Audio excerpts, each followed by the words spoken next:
Muy bien, buenas tardes con todos. Les agradecemos su presencia y asistencia esta tarde para una sesión de revisión que vamos a tener. Tengo el gusto de presentar con ustedes al doctor Camilo Basalar Guerrero. Él es residente de tercer año de pediatría del Hospital Cayetano Heredia, quien el día de hoy ha desarrollado el tema que se titula Injuria cerebral e hipertensión endocraniana.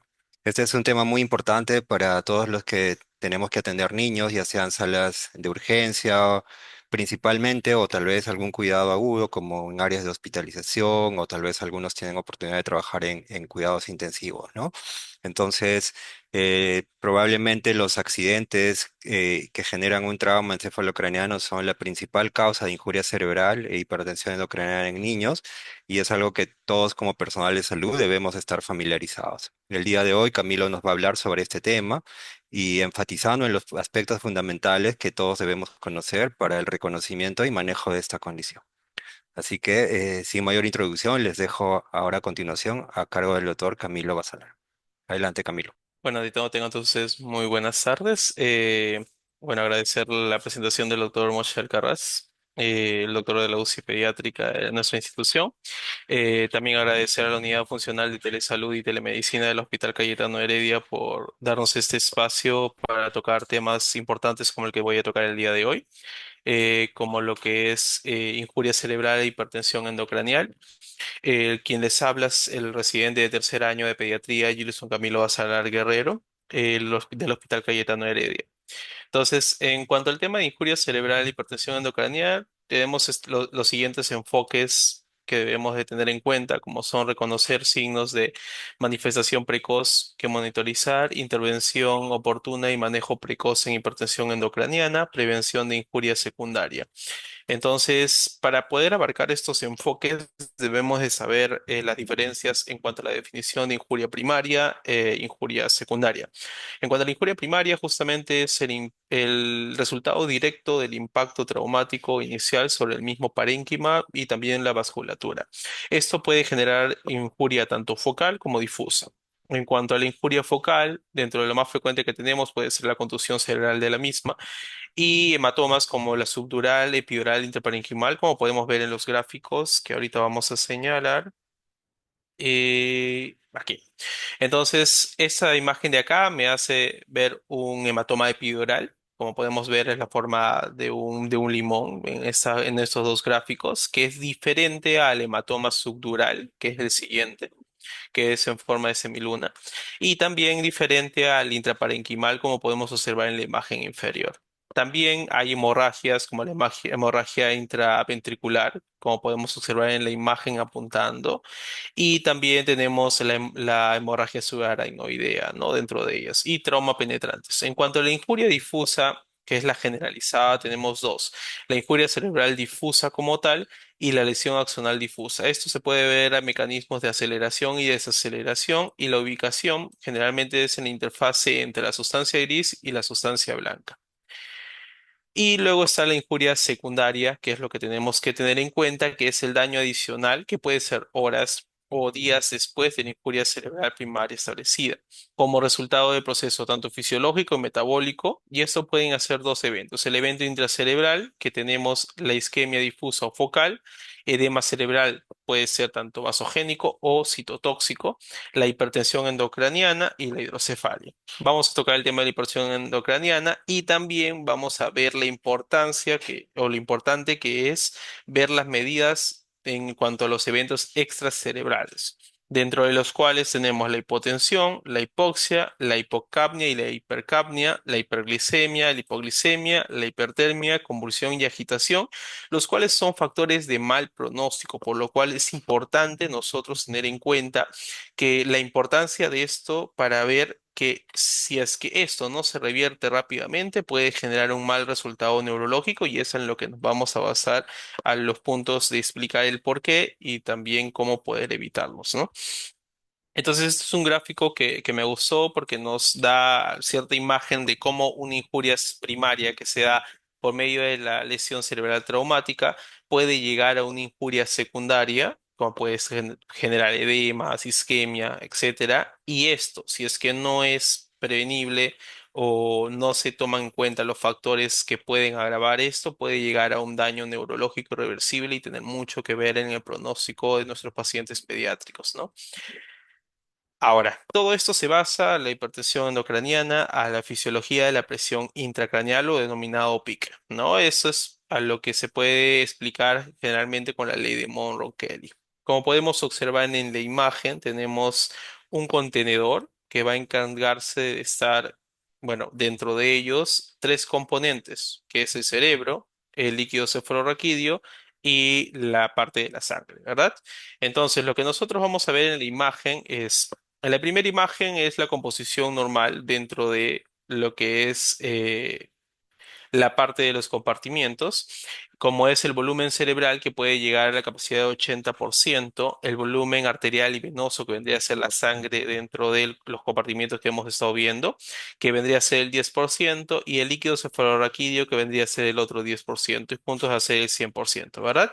Ahora, si es que hay una masa intracraneal, ya sea un tumor, ya sea una colección, ya sea una hemorragia o cualquier otro contenido, lo que va a hacer al nivel cerebral, ya que todo esto está en una bóveda craneana, no va a poder ser flexible ni tampoco expansible, por lo cual los compartimientos van a ser alterados por esta masa y van a reducir tanto el compartimiento de sangre o el compartimiento de líquido cefalorraquídeo porque no se puede alterar la bóveda craneana, ¿no? Entonces, también otra de las cosas que debemos tener importante es que la presión de perfusión cerebral depende de la presión arterial media y la presión intracraneal, que es lo que vamos a ver como una fórmula para poder entenderlo de una mejor manera. Y un gráfico que viene al siguiente. Entonces, tenemos este gráfico que es muy didáctico como para poder saber a qué nos estamos refiriendo con la ley de Monroe-Kelly, en la cual tenemos en dos lugares, entre un versus entre el volumen intracraneal y un versus entre la presión intracraneal.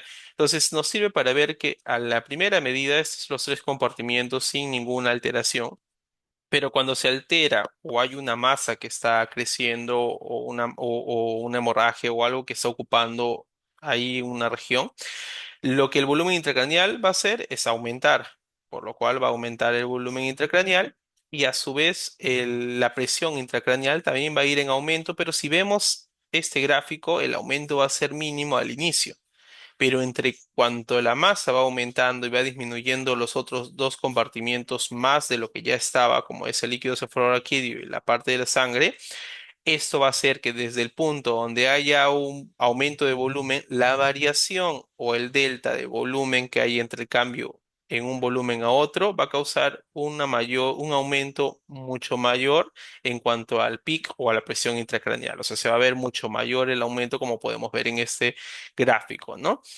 Entonces, esto es importante saber. Esta es la fórmula en la cual nos va a explicar casi todo lo que tenemos que ver con hipertensión endocraniana, porque la presión de perfusión cerebral va a ser igual o va a estar mediada directamente por la presión arterial media menos la presión intracraneal. Es importante saber esto de acá, porque si nosotros vemos en hipertensión endocraniana, lo que va a pasar es que la presión intracraneal va a aumentar, va a ser mayor a 20.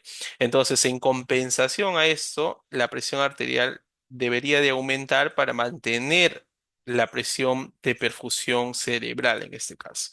Entonces, también otra de las cosas que tenemos que tener importante es ¿cuánto es el valor mínimo para la edad? Porque nosotros manejamos a pacientes pediátricos, entonces generalmente en pacientes pediátricos cuando tenemos estos valores van entre rangos, ¿no? Lo cual esta bibliografía que he realizado es de Miguel Navarro en síndrome de hipertensión endocranial, lo cual nos abarca los valores en menos de 4 años a 50 milímetros de mercurio y es importante también saber eso de que qué valores en cuanto a milímetros de mercurio y no milímetros de agua porque es diferente y en 4 a 10 años de 60 milímetros de mercurio, ¿no?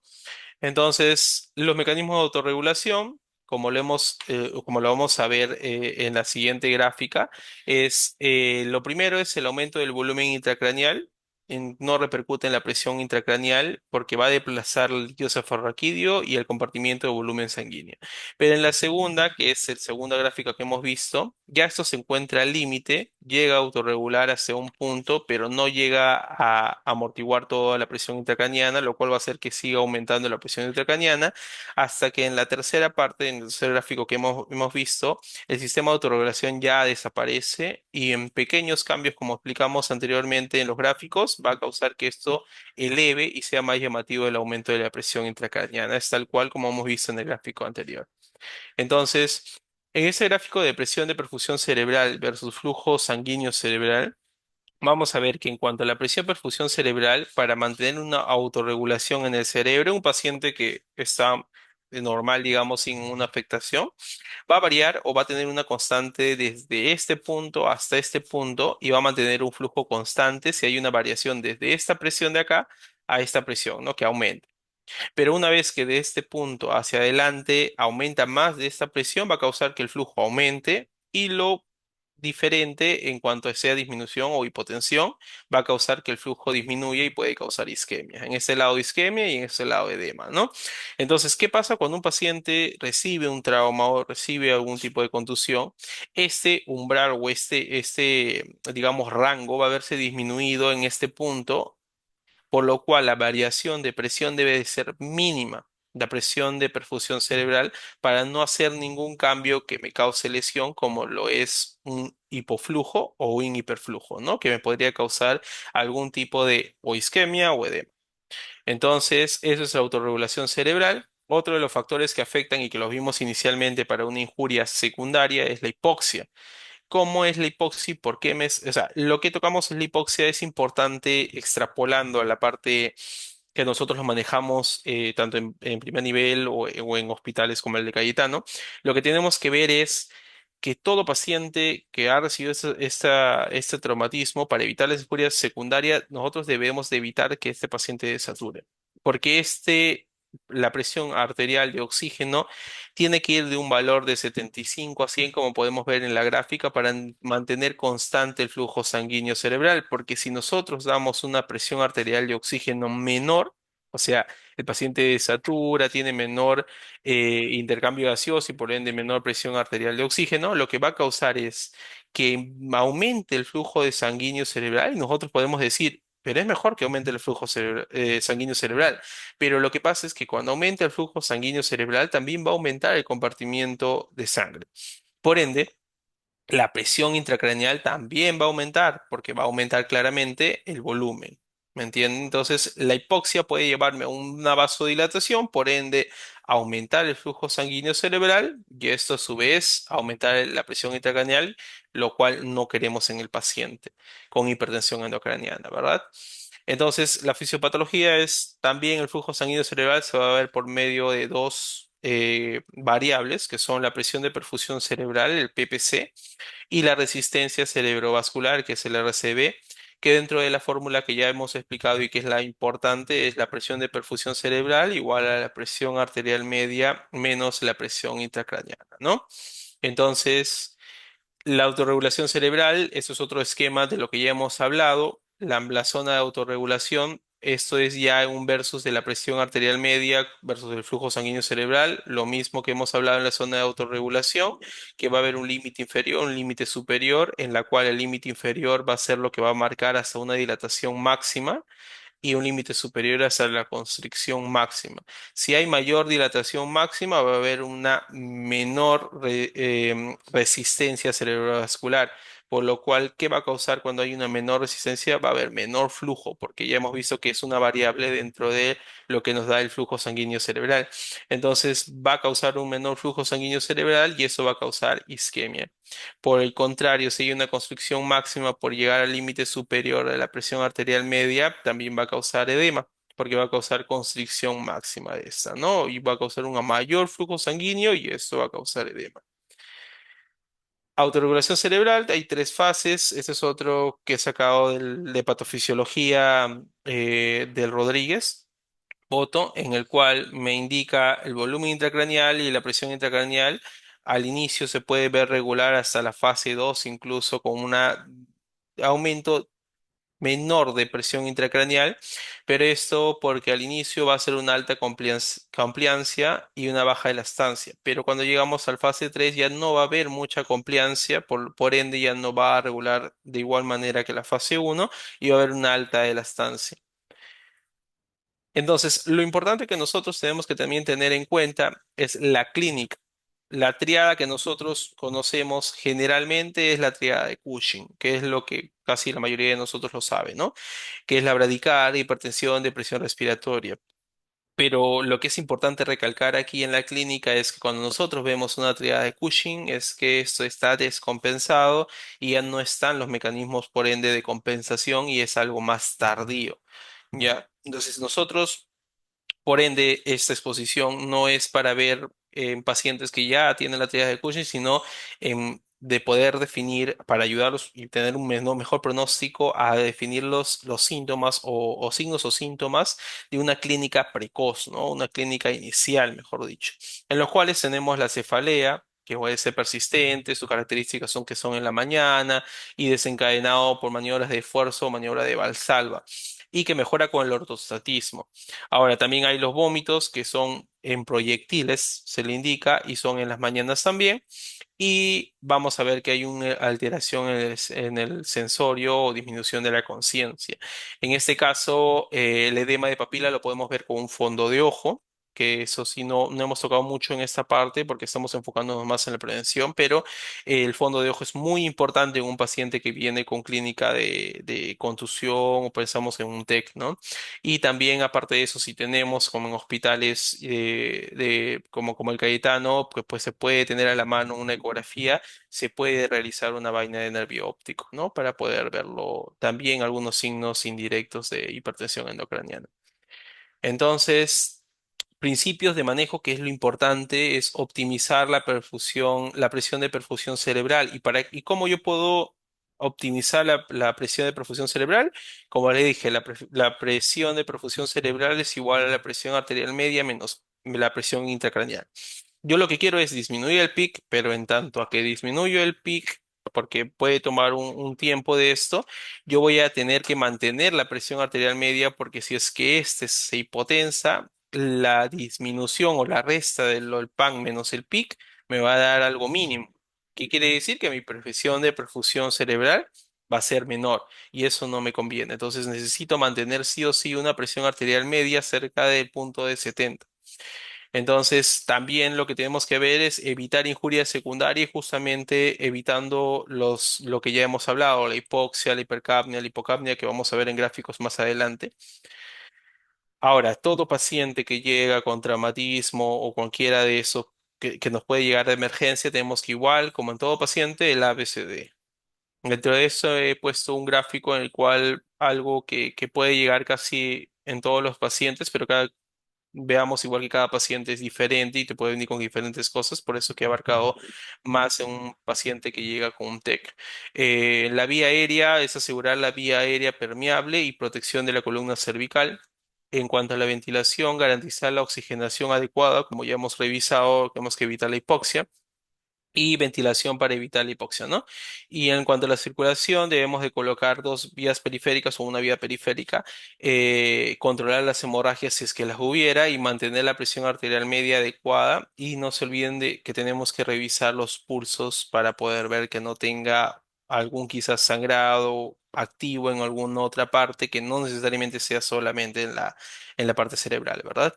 Entonces, en la parte neurológica tenemos que evaluar la escala de Glasgow y esto es muy importante en la parte neurológica, ver la reactividad pupilar, si tenemos anisocor, isocoria, fotorreactivos, no fotorreactivos, muy importante de ver eso y también abrir una hoja de monitoreo con eso, porque es importante ver cómo va el paciente inicialmente al ingreso de la emergencia y cómo va yendo en las horas sucedáneas, ¿no?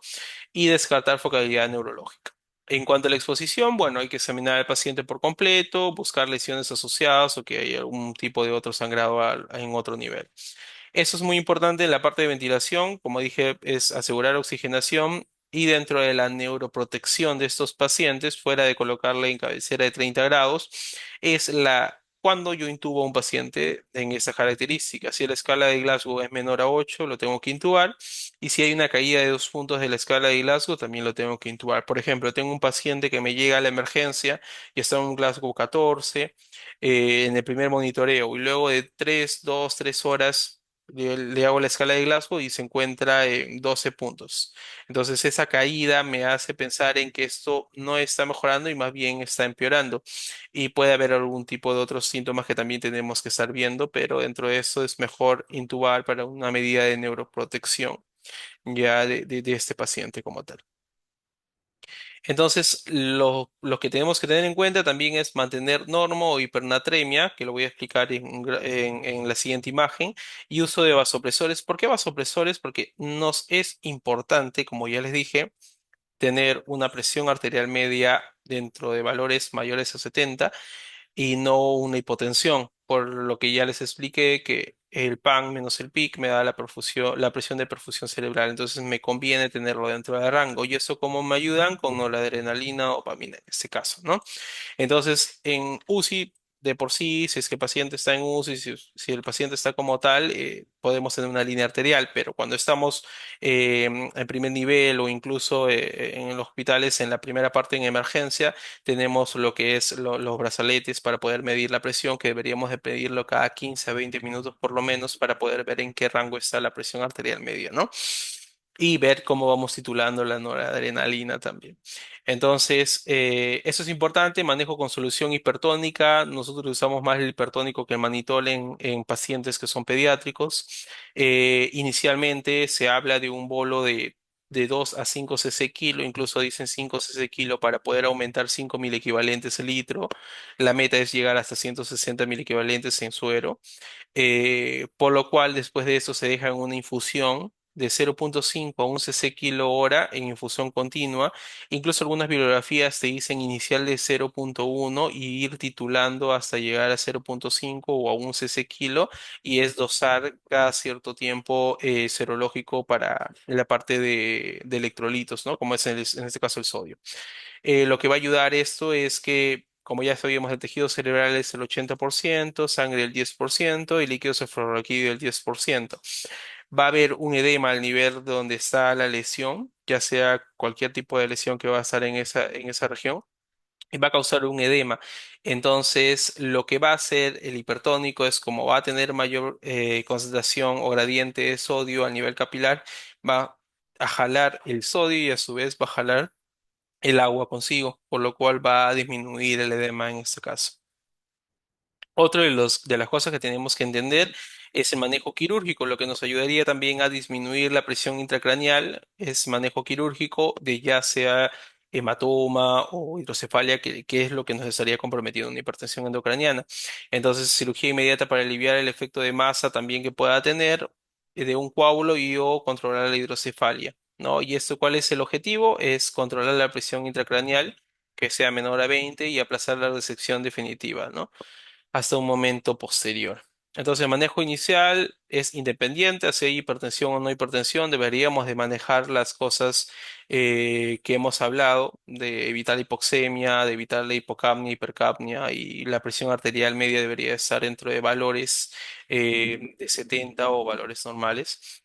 Y el manejo inicial, evitar situaciones que generen que el cerebro use más nutrientes y oxígeno, por lo cual en algunos casos, cuando están intubados, se opta por analgesia y sedación, ¿no? El objetivo es disminuir el metabolismo cerebral dentro de todo. Ahora, eso es parte de lo que ya hemos explicado, la hipoxemia y el rango en que debería de estar dentro de la presión arterial de oxígeno debería de ser dentro de 75 a 100, ¿no? Y esto lo que me va a dar es un flujo sanguíneo cerebral que va dentro de 45 a 60 y es lo que adecuadamente debería de tener, ¿no? Entonces, acá lo que deberíamos de ver es que no puede ser menor o hipoxémico porque puede generar isquemia, ¿no? Mantener presión arterial oxígeno objetivo entre 75 y 100. Y la presión arterial de CO2 debería de ser ni hipocapnia ni hipercapnia porque debería de mantenerse dentro del rango de 35 a 40 para ponerlo tener en este punto, ¿no? De flujo sanguíneo cerebral. Si hay un menor flujo, puede causar isquemia. ¿Por qué? Porque causa constricción y si es que vamos a darle una hipercapnia, puede causar dilatación y puede generar edema. Lo mismo entonces. eh, Mantener una PaCO2 de objetivo entre 35 y 40, que es el objetivo neto. Y esta imagen es importante porque es algo que debemos de tener en las emergencias, sobre todo en pacientes que estamos intubando, porque lo que vamos a necesitar es ver en el monitor, esto es un capnógrafo y necesitamos ver lo que es el CO2, ¿no? En el eco. Entonces, eso nos sirve para poder tener un mejor manejo a la hora de ventilar y a la hora de poder hacer el ajuste entre las alteraciones del dióxido de carbono. Esa es una imagen que nos sirve para decir que el mejor flujo es menos infarto cerebral, como podemos ver en la imagen. Mientras mayor es la duración de la isquemia, puede causar mayor infarto si el flujo es menor, pero si tenemos un flujo adecuado, va a causar un adecuado o menos riesgo de infarto, ¿no? Entonces, este es un resumen, principios de manejo, evitar la injuria secundaria y cuáles son los factores que nos tenemos que evitar justo para eso, para evitar la injuria secundaria, es la hipotensión, hipoxia, hipocapnia, hipercapnia, hiperglicemia, que también dice en la bibliografía es que debería estar menos de 180, porque recordemos que más de 180 el riñón lo que va a hacer es aumentar la diuresis y no queremos que aumente la diuresis en este caso, ¿no? Y la hipoglicemia igual, hay que evitar la hipoglicemia y la hipertermia o las convulsiones o agitación. Entonces, dentro de las conclusiones de esta exposición, es importante saber que la injuria cerebral primaria es un evento establecido e irreversible, pero sin embargo, lo que sí podemos prevenir es la injuria secundaria, que en gran medida va a decirnos el pronóstico del paciente pediátrico, ¿no? El segundo es el manejo debe orientarse a optimizar la perfusión cerebral, como hemos venido hablando, y tenemos que tener en cuenta cuáles son los agresores para una injuria secundaria, como son hipoxia, hipotensión, hipercapnia, hiperglicemia. Y el abordaje que debe ser precoz, protocolizado y multidisciplinario. Y esta es una frase que también al leerlo me causó algo de importancia, que es el tiempo es cerebro. Cada minuto sin una adecuada perfusión cerebral aumenta el riesgo de daño irreversible y esto por ende un peor pronóstico en el paciente y como sabemos es un paciente pediátrico, ¿no? Muchas gracias.